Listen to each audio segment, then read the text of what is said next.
आदर्श गोटे समवाय समिति आदर्श समवाय समिति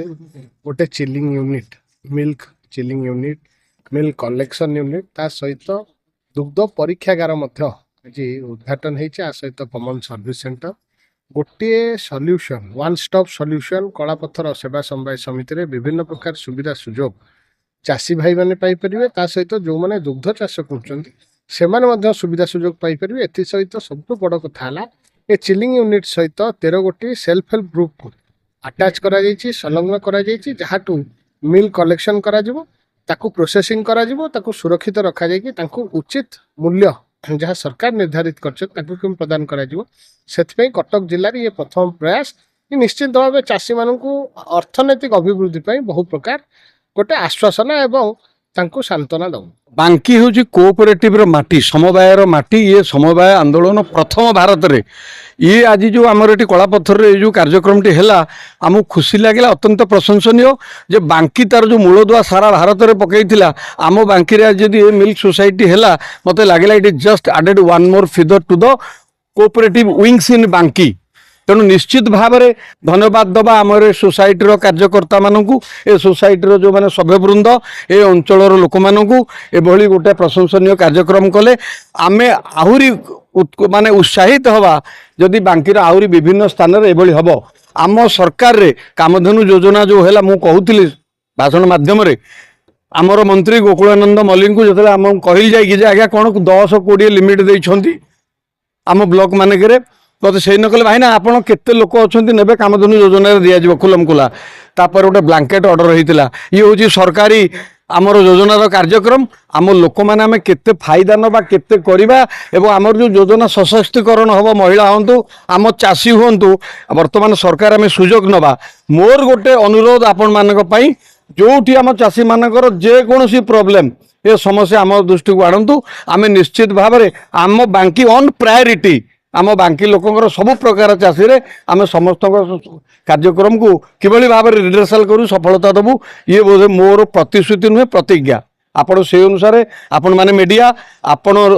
समस्त आखि कान आपण भी वार्ता तौल को दिंतु बांकी समृद्ध माटी है कोऑपरेटिव ये केमती पुणी ता ना परिचय फेरी पाऊ। मो ना सबिता बेहेरा मो सहकारी निबंधक समवाय समिति समूह बांकी मंडल बांकी इंचार्ज अच्छी आज आमर कलापथर सोसाइटी आदर्श पैक्स रे गोटे मिल्क चिल्लर यूनिट स्थापन करा जायछि ता सहित ओमफेड पार्लर पार्लर सहित गोटे गोखाद्य वितरण केन्द्र भी रही जहाँ ये मिल्क चिल्लर यूनिट रो ओपनिंग फल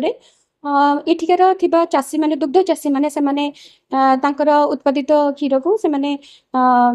परीक्षा कराई तांकर उचित मूल्य से माने पाई परिबे आ एठारे चिल्लर यूनिट रही जहाँकि मिल्क कलेक्शन करिबो 1000 लिटर पर्यंत रही कैपेसिटी से कलेक्शन करिबो जोटा कि ओमफेड को जीव 8 घंटा मध्य सुविधा चाषी चाषी मानक से सोसाइटी मिल्क सोसाइटी भी क्रिएट होती जो मैंने आर सदस्य रे से मैंने सरकार तरफ दि जाऊँ सुविधा भी उपलब्ध करेंगे से उत्पादित क्षीर उचित मूल्य से गो खाद्य भी से सुविधा रही से गो खाद्य सहित गो पालन सरंजाम उचित मूल्य पाइपर यह व्यतीत ओमफेड पार्लर रे से उचित मूल्य रे दुग्ध जातीय द्रव्य भी उपलब्ध करा जाउची यह गोटे बहुत गुरुत्वपूर्ण पदक्षेप ये सोसाइटी पाई जे कि येटा